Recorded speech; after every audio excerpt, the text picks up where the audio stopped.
Tila kailangan na ngang tanggapin at namnamin ng aktres na si Maris Racal ang ngayon ay pagbagsak ng kanyang karir.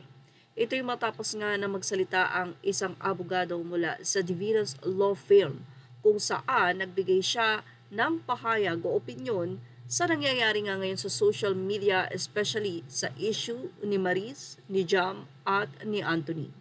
Ito ay ang screenshots ng mga convo ni Anthony at Maris na inilabas ni Jam, kung saan marami ang nagsasabing mga netizen na pwedeng ang kasuhan ni Maris Racal at Anthony Jennings itong si Jam Villanueva sa paglabag nito sa batas. Act of privacy, something like that.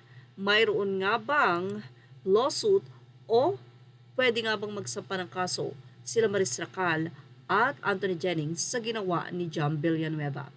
Ayon sa isang abogado, wala daw. No. Yan ang malinaw na sinabi niya. Unang-una, ang nasabi nga pong screenshots ay hindi naman cyber libel o naninirang puri itong si Jam dahil ang mga screenshots na yon ay totoong nangyari. At yun ay conversation mismo nila Maris at Anthony na aminado rin sila. Well, ilang mga netizen ang nagsabi na tila abogado daw ito ni Jamila. Bakit parang may isang panig lamang ang naging pahayag nito? Say pa nila, mukha daw mali yung cited jurisprudence niya. Undercover agent yon and specifically for determination of crime yung private chats. Hindi ganun yon sa Mathon. In fact, hindi kasali sa chat yung nag-reveal. Meaning anyone can just post maliciously and just get away with it? Paninirang puri is no longer a thing? Yan pa ang tanong ng isang netizen. Paliwanag naman ng isa, ang paninirang puri ay yung pagpapakalat ng false information. Anong paninira sa ginawa ni Jam kung words mismo nila Marisyon and inadmit nilang sila ngayon?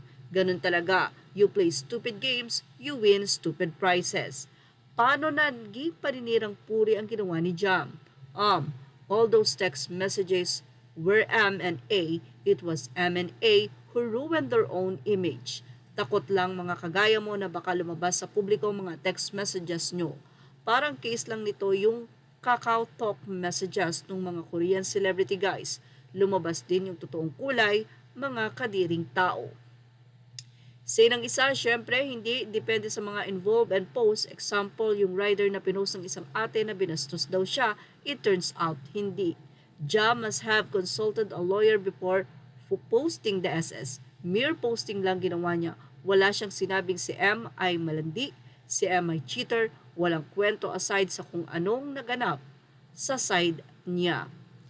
Those messages were privately exchanged. Pag ikaw hindi part of the convo but you post it for public consumption, paninirang puri yan. Pero ang dalawang kabataan na hindi sinasadyang ma-involve din, nakipag-break sa mga kasintahan.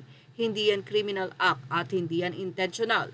When one goes into a relationship, you open yourself to love and to the possibility of a breakup. Well, yan nga ang naging say pa ng mga netizen. Ano kaya ang masisay dito ni Maris Racal o Anthony Jennings? Matapos tila lusot na nga si Jam at walang kailangan problemahin si Jam dahil walang lawsuit na pwedeng isampa sa kanya. Yan ang ating showbiz top update. Thank you for watching. Images are all credit to the rightful owners.